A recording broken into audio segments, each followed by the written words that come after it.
on, bro. My Wi-Fi's break, man. Come on. I ain't got no connection.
Come on, bro. What is this? Let me see something.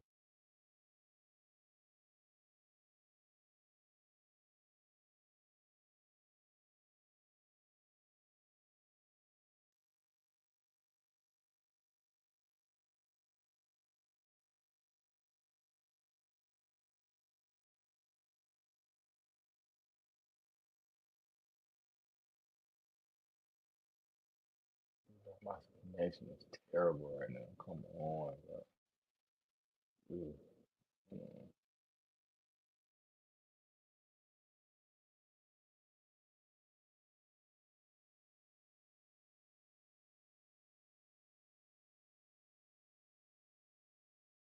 Okay, it should be better. Bro, why? Come on, bro. What is going on? Why is he doing that?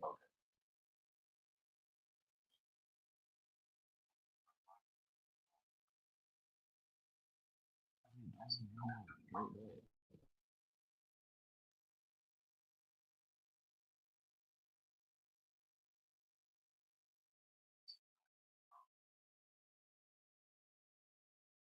Welcome to the football, Dan. I'm your host, Dan. We probably got some tech Wi-Fi difficulties going on right now, but I'm gonna try to see it through. We got some topic to talk about today. We got the Browns getting rid of Kenny Pickett. Now they got three quarterbacks: Joe Flacco, Shador, Dylan Gabriel. We're gonna talk about who would be the backup between the two because we have Dylan Gabriel and Shador. They're behind Joe Flacco. We know Joe Flacco is going to be the starter, so we'll see. I'll give y'all who I think will be the backup between Dylan and Shador. Also, got to talk about the New York Giants, who are one of my sleepers. I think a lot of people in the NFC East, they're just counting out the Giants with Russell Wilson. And all Russell Wilson never shown that he's a winner, no matter where he goes. It might not end well, but it start off strong. It might not end strong, but it start off strong. So I'm gonna give y'all talk about why I believe the Giants are a contender to actually win the NFC East with Brian Daboll as the head coach and Russell Wilson as the quarterback. Then to end the show, we got to talk about Roger Jackson because that's a crazy situation. We got to talk about the Roger Jackson situation, what he did, and give y'all my take on what I think should happen after the fact and what probably will happen because I'm already hearing LAPD is already investigating, so we'll get into that. But the first topic of the day, let's get into, and I said I wasn't going to talk about it, but it is news, so we do have to talk about it, so it is what it is. So like I say, after this, after I talk about this for real, unless Shador start, I'm done talking about Shador. But the reality is, bro, there's no reason to talk about Shedeur Sanders. It's just no reason to. He's not starting. And we after I hear my tape, you see why I don't think you should be talking about him for the foreseeable future unless Gabriel and Joe Flacco both get injured. So let's go to this article right here. Hold on.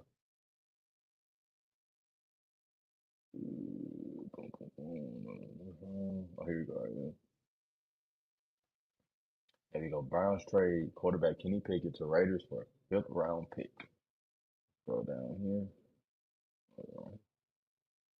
It says the Las Vegas Raiders acquired quarterback Kenny Pickett from the Cleveland Browns in a trade Monday. The Browns receive a 2026 fifth round pick in return. Pickett will back up starting quarterback Geno Smith with the Raiders. The transaction comes 2 days later after Aiden O'Connell fractured his right wrist in the preseason finale against the Arizona Cardinals. O'Connell expected to miss 6 to 8 weeks and likely will be placed on injured reserve. Raiders Pete Carroll said the team would explore all possibilities to find a quarterback. Even though the Raiders have rookie Cam Miller on the roster, Carroll wanted to bring in a player with experience. A guy that's had game experience is a huge to me.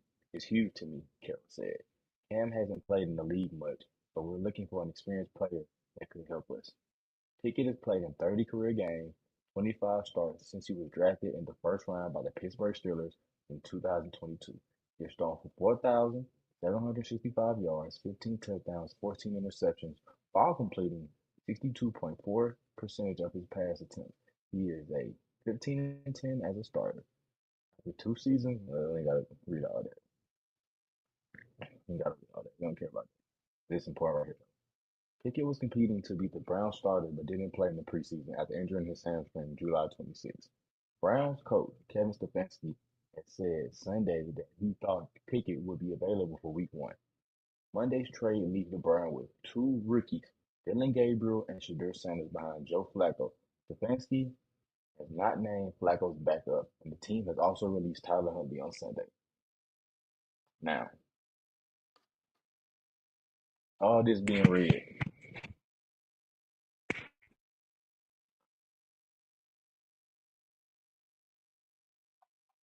timing is everything because I truly believe that the Browns probably would have kept 4 quarterbacks on the roster. I believe they would have. I just think timing is everything. It was just a coincidence, in my opinion.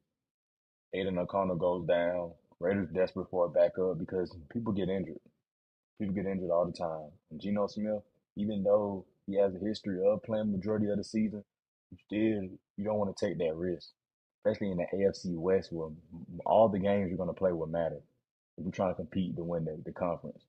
So I think that's how Pete Carroll is looking at it. Let's bring in a guy who might not be that good, that can be a stable guy that can lead our men and lead the offense well because he has the experience and he played in this league for a couple of years instead of trying to rely on Cam Miller, the North Dakota quarterback who hasn't had no experience. And now you're, it's basically you're swinging. You're trying to swing at something that you think could possibly be something, but it probably won't because you're in the AFC West. And that's what Pete Carroll's thinking. He like, hell, no, I can't take that chance to start a rookie. If you don't get injured, we got to bring in a dude. If I'm going to fail, I'd rather fail with a veteran than a rookie. Because with a rookie, you're going to expect him to fail. You expect he's going to have woes.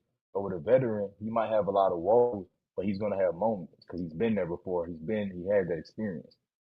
So to me, it's just a coincidence. I think the Browns would have kept Kenny because you don't know what you're getting from Dillon and Shedeur yet. They haven't shown enough, even though they both played in 2 preseason games. They haven't shown enough to say, okay, these guys could could potentially be the starting quarterback or potentially the starting quarterback job. Kenny Pickett, he was competing because anytime he got a shot with the Eagles, he showed that he could potentially be a great quarterback. And you gotta respect that. You gotta respect that. Jalen Hurts got injured. He went in there, and I'm not saying they skipped a beat, but I'm not saying the team was like better with Jalen Hurts, with Kenny Pickett, with Jalen Hurts out, but they were still moving down the field on teams. And I think that's what the Browns saw that he could take an offense and do what it do. He gonna do what the quarterback. He gonna do what the head coach asked him to do anyway. He could lead an offense. He can run an offense well. You know what I'm saying? And shit, we probably won't score 30 points or 20 points a game, But shit, he might can put us in a position to where like, with a good defense that the Browns do have, he can put us in a position where the defense win the game. And the offense, all you gotta do is give us 20. Just give us 20 points and we good. You give us 20, defense gonna hold him to 14. You gotta do it. That's what Kenny Pickett's capable of doing, just like he did with the Steelers. He won most of his game with close games, bro. Most of his game, it wasn't like he was throwing 3, 4 touchdowns a game. You know what I'm saying? Most of those scores were like 20, 13, 20, 23.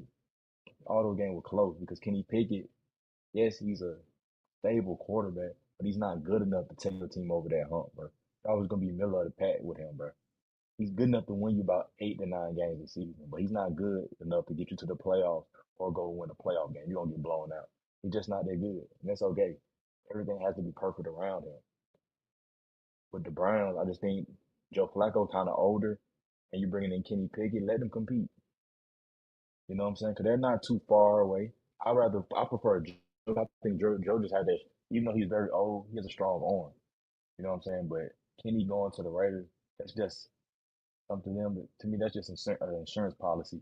You know what I'm saying? If you know Smith getting injured, that's all it is. Him going to the Raiders is insurance policy. Now, talking about the Browns, let's talk about the Browns rookies. So we got Dylan Gabriel, we got Shador. Last game, I got pros and cons for both. What I liked about Dylan is a lot of getting the ball out of his hand, quick throws, knowing people are going to be at, reading the defense very well, getting the ball, climbing the pocket. Like I said, getting the ball out of his hand. Cons, his deficiencies show, you know what I'm saying, as a quarterback. He doesn't have a strong arm. And it was one throw where he almost got his wide receiver crushed. That was the 80s. His wide receiver been in the hospital. He lucky the league now they don't play that no more now because now the safety's scared to really go kill somebody when they, you know what I'm saying, in the middle of the field and they whole body jumped all in the air. Who's gonna take you out when your body in the air like that? Now you can't do that. You gotta let dude land because concussion protocol and trying to be safe and that's illegal. So dudes ain't gonna go too crazy like they used to back in the day. But still, that's still a bad ball. You don't throw that up. Put your wide receiver in harm's way. So that's my con with him. His arm is average and sometimes can be below average, and also that bad throw. With Shador, my pros with Shador is he always confident. I'm always gonna give him that. He's always confident. He's always confident in his ability. You know what I'm saying? And even if he does get sacked and anything, he's always gonna go out there and compete. But he has a lot of cons, especially this game, bro. Like he was giving free sacks, bro. He gave his O line no chance. You know what I mean? Look how far he was drifting back. He was drifting back just come on, bro. He just drifting back. He just falling. He was giving the DN a sack. Every play, 5 sacks on like 2 completions. 5 sacks on like 2 completions. He wasn't that good. And it's okay to say, hey, Shador wasn't that good. But I think a lot of times when you have people who don't want to be honest about Shador and how he play, that's why you get people like me who go so hard on him, even though I'm a fan, because it's like, bro, Buddy is good, but at the same time, it's like, bro, slow your roll. He has deficiencies. Drifting too far back, not getting the ball out of his hands. Bro, it was multiple passes, multiple guys that were running right there wide open. He didn't throw the ball, bro, because he worried about the O line. A lot of people, TJ Houshmandzadeh, who I respect, he out here talking about some, or they set him up for failure. TJ, newsflash, everybody's out there as a third. It's on the third and fourth team. You still got to go out there and compete. You still have to go out there and compete. Shannon Sharp, sabotage. Shannon, you had to go to Savannah State. Stop it. You had to go to Savannah State. You tell them you didn't play the threes and fours. You didn't go against 3 and 4 defenses.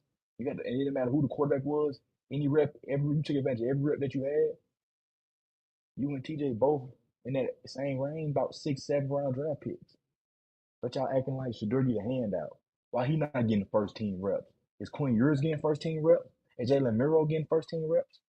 Why y'all just always worry about Shador Sanders? Because Dylan Gabriel on the team? Dylan Gabriel had a way more, he was way more successful in college than Shador was. Dylan Gabriel last year was came in fourth place in the Heisman voting. But it ain't like Buddy a scrub. Buddy really can play. But it's just this narrative that they push out here to make it seem like Shador to need a hand. He don't need no handout, bro. He's okay. He needs his adversity. His adversity gonna actually take care of. It's actually gonna help him out in the future. Let him know that, brother, you have to compete. He ain't never had to compete for real, for real. Jackson State, high school freshman starter. Jackson State starter. Ooh, yeah, I'm gonna get into that. I'm gonna get into that, my boy. Appreciate that. Jackson State starter. Jackson State starter. Ooh.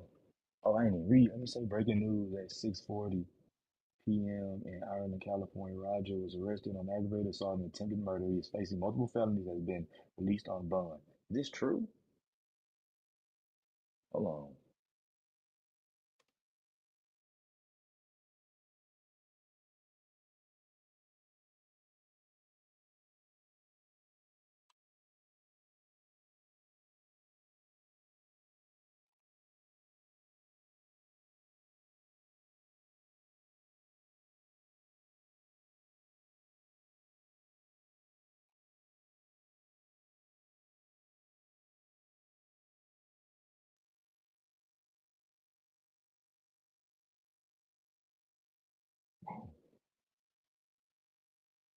I ain't been arrested, man. Y'all just saying anything, bro. He ain't been arrested. Unless you got that. So you saying he been arrested? What you saying? I'm gonna look into more after I finish this, because I don't think he's been arrested yet. Thanks for telling me though. Philly Mike OG. I don't think he's been arrested yet. Unless you know something I don't know. It is, yeah. Based on the time, it is probably about six something over there, so it makes sense. Time seems credible, but I don't know yet. I don't see nothing on Twitter. I don't see nothing on YouTube. I ain't got no breaking news yet. So, and I got a lot of news out that I subscribe to. You know what I'm saying? That notify me. So once I get that, then we'll go deep dive into that. But that's probably gonna be the last topic. But we gotta get into this football because it is the football den. But back on Shador now, I just think Dylan Gabriel had a better career in college than Shador. Just the facts. Dylan Gabriel knows how to read a defense better than Shador. These the facts. He know how to run an offense better than Shador. That's a fact. He's more accurate than Shador. That's a fact. He's more athletic than Shador. That's a fact. These are all facts. I'll take back the accurate, but he's more athletic than Shador. These are facts. Shador Sanders struggles with a lot of things. Mary Kate Cabot came out and told y'all that Kevin Stefanski is having to teach him how to read defenses, having to teach him how to run an offense because nobody taught him this. The offense he's running with Dion, you're not going to run it in the NFL. So now he got to run a whole new system, and he's never ran anything similar to that, like a Dylan Gabriel, to where yes, he might still struggle. At least he's halfway. Is he 50% got it? He's 0%. He's about 30 to 25 to 30% got it. So now Kevin Stefanski has to teach him on the fly how to run an offense and how to read a defense. With Dylan Gabriel, he played in so many systems in college, which is a knock because you shouldn't be going to so many colleges, but he played in so many different systems. He could understand the terminology that Kevin Stefanski's giving out on the offense, how to read a defense. But Shador, he's still learning. That's why he's still playing with the third and fourth team. It's not because he's not talented. It's not because they're trying to sabotage him. It's because he's still learning. He's still learning. He has a lot of learning to do. With Dylan Gabriel, with the experience of being in college for almost 5 to 6 years, he's, he's catching on quicker than Shador, and that's okay. But people don't want to admit that. Nobody want to admit that nah, Dylan he just catches on quicker. He's catching on quicker to the playbook and how to read defense quicker than Shador, and it's okay. Nothing wrong with that. But this what annoys me most of you people with this sabotage shit and making it seem like, oh Shador, you don't get to compete. How can you really tell who's better if you're not gonna give him a chance to compete? I'm about to kill all this, bro. And anybody I want everybody to hear me. Anybody that keeps saying this, bro, just always go back to this. Kyle Shanahan them said they knew Brock Purdy was better than Jimmy Garoppolo and Trey Lance his rookie year, right? Who was Brock Purdy playing with? The third and fourth team guys. He's playing with the third and fourth team guys, right? Playing with the third and fourth team guys. He can't control who he plays with, but he took advantage of opportunity and he played so good, so great with the third and fourth team guys to where the head coach like, dang, Mr. Irrelevant better than the guy who drafted in the first round and the guy that took it to the last Super Bowl. They said that he was playing with the third and fourth team, but Shador don't not getting an opportunity. If you're good, you're good. It don't matter who you're with, bro. All those guys out there competing. It's like that D line. Most of those guys in that D line got cut. They still sack Shador. So what's the point of keep saying that these guys, all these majority of the guys that was out on that field with Shador as quarterback, majority of them guys got cut from the secondary, from the middle linebacker, from the D line. So that doesn't matter. When Brock Purdy rookie year, when he was playing with third and fourth teams before he even got the starting gig after Jimmy got injured in the middle of the season, most of those guys he was playing with, majority of them probably got cut. So that doesn't matter. Y'all only want to use that excuse because you like Dion, bro. You're friends with Dion. All these guys, Kurt Warner, he don't want to. He talking about he can't give a full analysis because Shador ain't played there. Kurt, you only saying that because Dion, y'all in the Hall of Fame together. That's eternity. Shannon Sharp, he talking about Shador getting sabotaged. You only saying that you and Dion win the Hall of Fame at the same time. Chad Jocinco, Chad Jocinco, when he talked, I cut it off because he just don't have no credibility talking about players or anything because he's never going to be honest. He's pro player. He's always going to take the player side no matter what. I think that's lame, bro. Like your job is to be honest because it's about the fans, bro. And you keep making it about the players all the time. So are you like you want the fans to watch, but you're never going to be honest about the fans. You're always going to lie to the fan face and tell them it's always somebody else's fault instead of the player. TJ, he cool with Dion. All these people, they're cool with Dion, bro, and it's okay. And you get likes and you get clicks and likes. I know I do. When I post a clip of me talking about Shadur, people be on my head. Some people agree, some people don't. So I'm always gonna talk about it. But on your road, Dylan Gabriel will be the backup quarterback.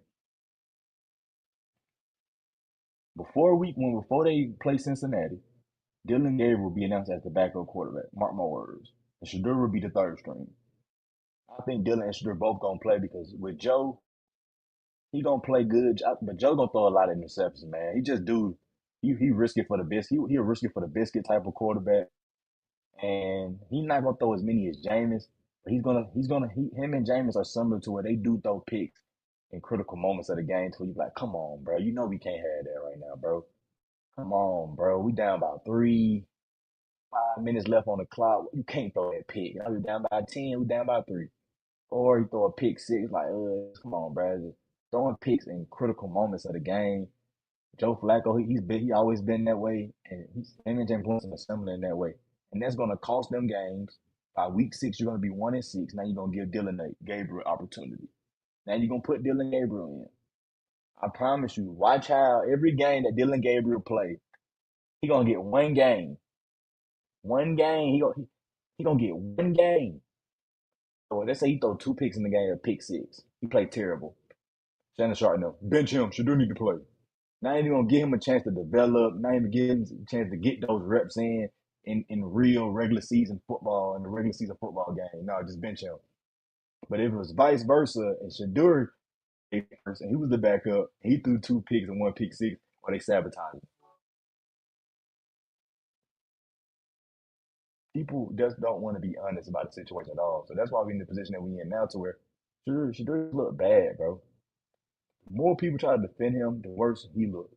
And if I'm him, I tell people shut up. Please stop speaking for me. Please stop talking about speaking for my behalf. That's his best option, bro. Because everybody that speaks for him, they're not doing him. They're not helping him out, bro. He's not a victim. He's not a victim, bro. He a grown ass man. He millionaire. He got all this fucking money. He's not no fucking victim, bro. At the end of the day, he played terrible. He was drifting too far. And the O line, they can't see what's behind them. You know what I'm saying? If you see people coming, you step in the pocket. You don't keep falling back. Like what you waiting on? Y'all ain't strong enough to throw that big 60, 70 yards like you Aaron Rodgers or prime Aaron Rodgers or goddamn Josh Allen. That ain't you. You gotta be accurate, but you got to average arm. That's what all the scouts keep saying. Besides Mel Kiper who won a D Rod. All the scouts saying you have an average arm. And it's okay to have an average arm. But if you had the other intangibles, which are actually be good in the pre draft meetings, you know what I'm saying? Actually be coachable, then you probably got drafted no later than the second round. Somebody would have got him in the second round. Okay, he probably don't have the arm strength, but it's talent there and it's potential there. But once you don't even want to talk to nobody, you determine who you talking to. You gonna if you don't want to change the franchise, don't pick me. You don't talk like that in no job interview. You We're here already. You want to be drafted, correct? You want us to draft you. You put on your best behavior. You did none of that, bro. They dropped the ball on the pre-draft process. If he didn't do that, he'd be probably somewhere with the Raiders or somebody in the second round pick playing, or the Cleveland Browns probably drafting the second round. Probably before Dylan Gabriel. Dylan Gabriel probably won't be with the Cleveland Browns. Shadur probably be there. But running your mouth, talking too much, and not being coachable, put you in the position that you in now. So you got to deal with that. Like I said, bro, Dylan Gabriel, in my opinion, will be the starting, will be the backup. He will get the first team. He will be the first dude to get opportunity to start. If Joe Flacco get injured or get benched, he deserves it. He's better. And Shadur's still gonna have his jock sniffers because they always just people like that. They just love to defend celebrity children, bro. They just have this weird fetish and obsession with defending celebrity children, like they some kids in Africa or some shit, and it's just like, dude, relax, my nigga. 30 Cent ain't gonna feed Shador Sanders, my nigga. He got 40, he got about 40 racks on him right now, chilling. He having a good time. He ain't worried about nothing. Probably in the strip club, having a good time. Happy he made the roster. But he not tripping, bro. He not no kid from Africa that's getting helped out by Mr. Beast. He's not none of that. But that's how they talk about it, that's how they push him. He's always gonna be the victim. They sabotaging. Kevin Stefanski sabotaging. We like Shadur Sumo. We saying L for Kevin Stefanski. Since 2000, when I was 1 years old,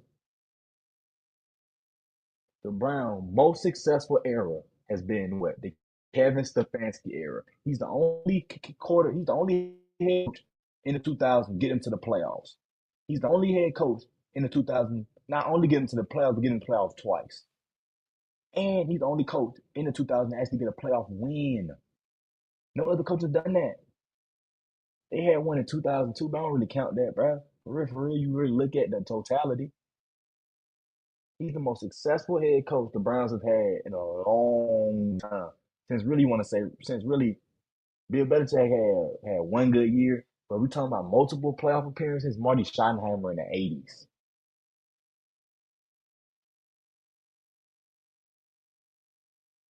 So say what you want about Kevin Stefanski, he know what he's doing. That's all I got to say. Now let's get into the next topic. The Browns, the Giants potential. Hold on, I want to talk about the New York Giants real quick.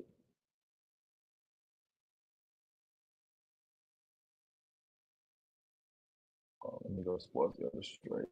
Let me come right here.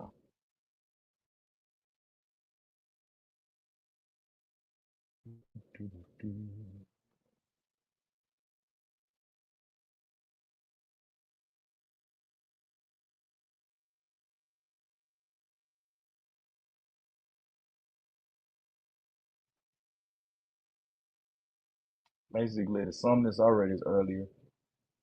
To sum this up,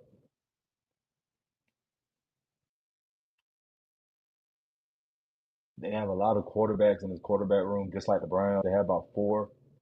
In the reality, I think they're probably going to cut Jameis Winston and keep Tommy DeVito and Jackson Dart.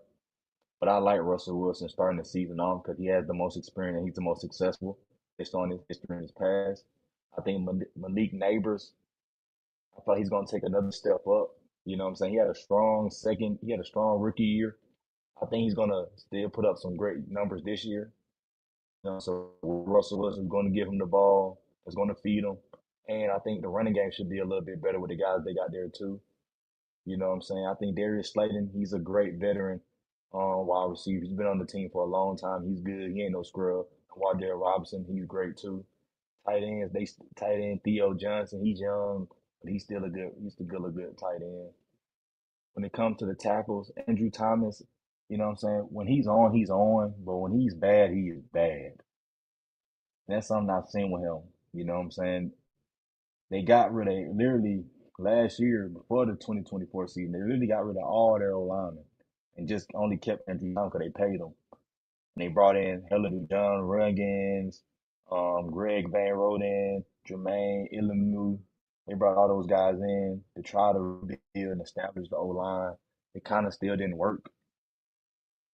Some on the O line itself, but also on the quarterback play and Daniel Jones, who was really bad last year. So it was 50-50. If you talk about accountability and who to blame, being O-line, they have their weaknesses and they had their struggles. Also, it's no better when your quarterback terrible too. He can't read defenses or he act like he can't. He just making poor decisions with the ball, to holding the ball forever, and not getting the ball out of his hands, knowing that his O-line ain't that good. But I think I gotta see how the O-line look. You know what I'm saying? Because I do have, like I said, the Giants. I do have at my sleeper. They're my sleeper team to win the division. You know what I'm saying? I wouldn't bet money on it, but that's why I think that they're a sleeper team that they win the division. I wouldn't be surprised because they have a lot of pieces. They can compete. You know what I'm saying? The offense itself, I think, is good enough to win a division.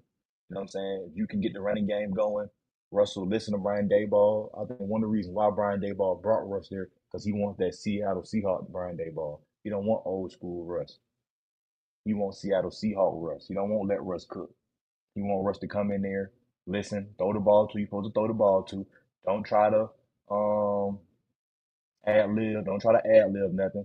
You know what I'm saying? Don't try to freestyle nothing. Just do what you're supposed to do. We say throw it to Wendell Robinson, throw it to him. We say throw it to Darius Slay, throw it to him. We say throw it to Malik Neighbors, throw it to him and keep it pushing. Don't do nothing else. We send your ass back to Sierra, nigga. I think that's how they looking at it. We gonna send your ass back to Sierra if your ass not do what you're supposed to do. We're gonna bring Jameis A class, and Jameis don't do right. He throws some pick, gonna send his ass back to his wife. And that's how they rolling. And I think with like I said with Russell, I believe in Russ. I think Pittsburgh should have gave Russ another year because most of that really wasn't his fault. Want to be real too. He had a bad O line. He made some bad decisions, but the defense, the Pittsburgh Steelers last year went down the drain. They got bad. They got worse and worse and worse by game by game by game. If you really watch the season, they started off strong. Then the tail end of the season, the defense just got terrible. It just got bad. So I don't fully put that on Russ too. You gotta look at the defense. The defense wasn't good either, and they was giving up hella points and stuff. It wasn't making it easy for the offense to go out there and compete. And so now the offense they gotta go out there and score when it's not the Steelers play style. The Steelers they win by leading the head, running game, controlling the clock, keeping the game close, and pulling out at the end. That's how Mike Tomlin always win his games. You know what I'm saying? Control the clock, clock management, control the ball, make plays, defense make a play or two. TJ Watt get a sack strip, get a pick, or something like that. Let our offense go down there and score. They don't have Big Ben, Adrian Peter, Antonio Brown. I mean, to go out there and just okay, we can put up 30, defense just make plays. They don't have that no more. They got to be careful. We're gonna manage the clock. We're gonna make sure our running game is successful. Then we're gonna come out there and dominate. Oh, dominate on the defense. Okay, I ain't trying to get copyrighted. There you go, my bad. But yeah, that's the offense. I don't care if I could talk about defense by myself. The defense is legit. They got one of the top three O lines, top three D lines in the NFL. Abdul, Brian Burns, Dexter Lawrence, um, Thibodeau. They got some dogs. They got some dogs. Now looking at bringing in Abdul and the high praise I'm hearing from camp, hearing Brian Burns was down at every um team drill, every when they start doing the other teams coming against each other and doing stuff, they said Brian Burns dominated everybody. So they have high praise for Brian Burns. Kayvon Thibodeau, he won some battles, lost some battles. He's the one I think they're going to trade. Kayvon Thibodeau's going to be that guy. They're not going to trade him now because they want to see how the season plays out. But let's say if Abdul Carter, if he turns it up and he's good, and Brian Burns is doing what he's supposed to do, and let's say Kayvon Thibodeau, he's decent, but Abdul Carter is very, he takes outplaying him as a pass rusher. They're going to trade Kayvon Thibodeau in the middle of the season. He's going to be a mid-season trade. I'm telling you. There's no need to keep him. Get some picks for him. Let him go somewhere else. Let him get paid somewhere else. But it makes sense. Do not let him just walk. You can't let him walk. Let him put a stat up, put out a nice little mid-season resume, and trade him. Somebody gonna want him. Everybody needs a pass rusher nowadays. Shit, the Falcons might grab him if Javon and Pierce Jr. not doing right. They might go ahead and grab him. We dropped the ball on Trey Hendrickson. You feel me? So it is what it is. But I believe in the Giants. Their defense is special. Dexter Lawrence, he was leading the league in sacks before he got hurt. Brian Burns was dominant. You know what I'm saying? Kayvon Thibodeau, he had dominant spurts. His sophomore year was great. But injuries, man. Injuries keep derailing him to where he's not be able to compete for a full season. You know what I'm saying? He's coming back week by week, then he get hurt again, he's out again, you know what I'm saying? So he really had a full season for real since his first and second year. Hopefully, he come out this year, dominate, put up some good numbers. Now you good. Now you got three guys. You got three pass rush they can go get. See ball, go get ball. See ball, get ball. And then go out there and they're going to dominate. So that's a good thing for the Giants. I'll say the Giants are a sleeper. You know what I'm saying? I like the Commanders. I like the Cowboys. I think the Cowboys are going to be all right this year. I don't think Cowboys are going to be as bad as everybody trying to preach and promote them to be. I don't think they're going to be that bad. I think the Eagles are going to be I think the Eagles are still going to be good. You know what I'm saying? But it's going to be really up to Jalen Hurts. I think a lot of teams are going to figure out the Eagles to where let's stop Saquon and make Jalen Hurts beat us with his arm. I think a lot of teams going to fill that box up or try to pretend like they're going to fill the box up, and they're going to make Jalen Hurts beat them with their own.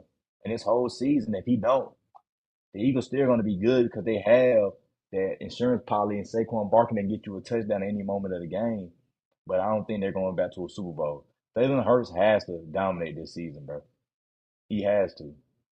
If he can put up another 2022 season to where it's not much, but okay, 3,500 passing yards, 25 plus touchdowns, you know what I'm saying?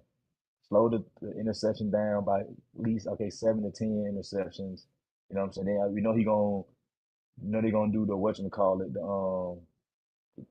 the push down, tush push. They know they're gonna do the tush push. So you're gonna get about 10 touchdowns with that. So you're gonna have about 35 to 40 touchdowns in total. But if he can do that and be accurate and make plays and get AJ and get Devontae the ball, I think the sky's the limit for the Eagles. The Eagles might go undefeated. But I gotta be realistic. I haven't seen it. He only threw 17 touchdowns last season. People saying that don't mean nothing. The whole season last year, people were saying that Jalen Hurts is the reason why the Eagles gonna lose. Soon as he win the Super Bowl, put respect on his name. Like, get out of here, bro. You're not gonna tell me to forget the whole season based on one game, which is a Super Bowl game. I don't do that. I don't do that. Because the whole season, I was saying the Chiefs, it was the worst 14 win team. Then but they were still winning. But if they would have won, you wouldn't even cared about that. Even though that's still true though. You saw the deficiencies and you saw the struggles through the whole season. They just got away with it because it's just football. You can still win a championship and still say we still have flaws. The Eagles won a championship, but their quarterback is still not where he should be for this team to win multiple Super Bowls, in my opinion. You can get one playing like that. You got Saquon Barkley rushing 2,000 yards and dominating every playoff game you had.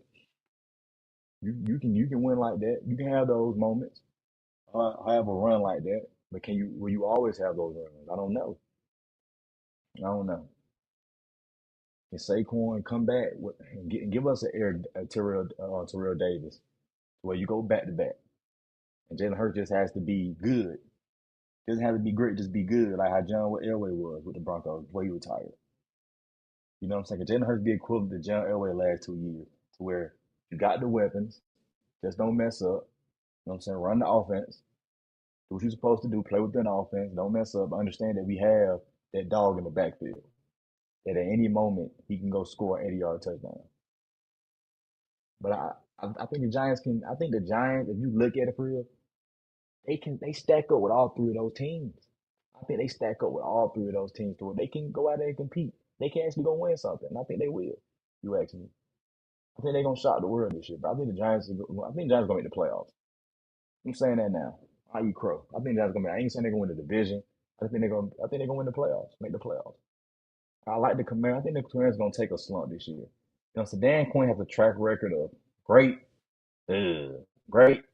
He has a track record of it, and I think it's gonna be a year. It's not gonna be bad. They're still gonna win 9, 8 games, but they're not gonna make the playoffs this year. You know what I'm saying?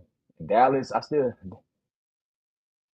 all the teams I got in NFC East, like even though I got Dallas last, I still got Dallas winning about 6 games. To me, that's not that bad. That's just not that bad. But I think the Giants are my sleeper. The Giants gonna shock everybody this year. With Russell coming in there, he gonna listen to Brian Daboll, do what he's supposed to do, play within the offense. You know what I'm saying? Run the offense well, and don't try to freestyle ad lib. Malik Neighbors, he due for another Pro Bowl season. I think the running game is going to be dynamic. They're more running back by committee. You know what I'm saying? I think Scatterable, he going to get some burn and show that he can compete. He compete in the league and actually play in the league. And I think the sky's the limit for the team in general, bro. Now I think it's a one. I think it's a 1 year wonder. I don't see them next after this year or the hype or that's translated into 2026 season. I don't see that. I think they can shock the world this year, hit people in the mouth like they did in 2022.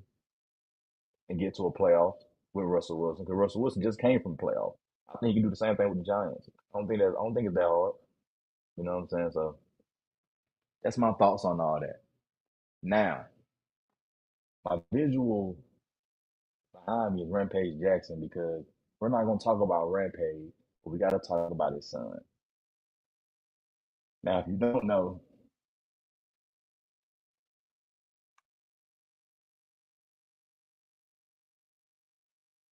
don't know, Rampage Jackson's son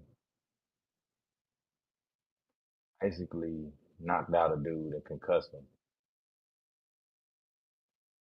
in the ring. First of all, I ain't gonna even show y'all nothing because the majority of y'all should have seen it already. Majority of y'all should have seen it already. So here's the gist of what happened. Rampage Jackson's son was actually invited by one of his homeboys, who actually is a professional wrestler, to come to one of the shows. Rampage Jackson's son come there, he see his homeboy show him around. He take him outside to the back, and we see some of the wrestlers. Rampage Jackson's son is actually familiar with a couple of the wrestlers, so he dapped some of them up, but he got his camera out there. Now it's another wrestler out there that Rampage Jackson ain't showing no paying no mind, but he paying Rampage Jackson's son.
Hey,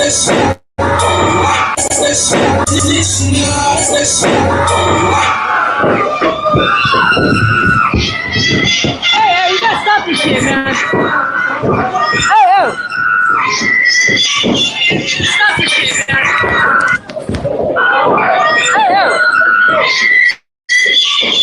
Stop this shit, man.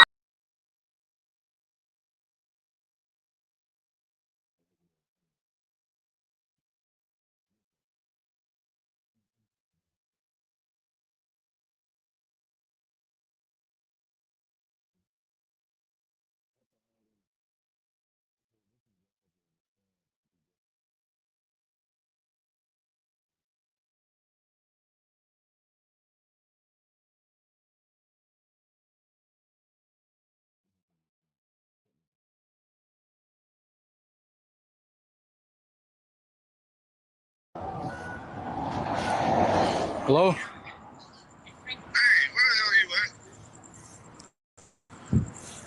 I told you to double leg that motherfucker and start welding. I just saw the video. Shit pissed me off though, Andre.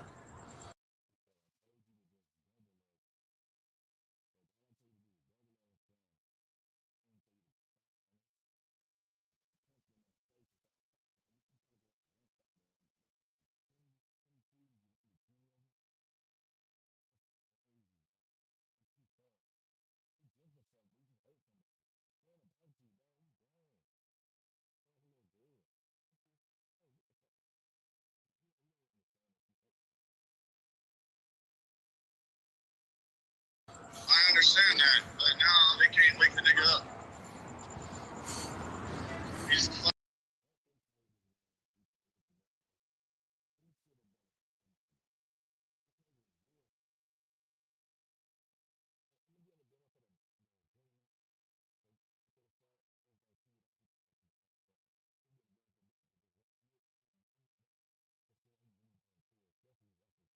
fucking in the ring, fucking flatline, bro. My You bad. didn't have to do all that shit. I understand y'all had heat. You didn't have to fucking take advantage. I'll call you back later. You! Paying for it? That's right.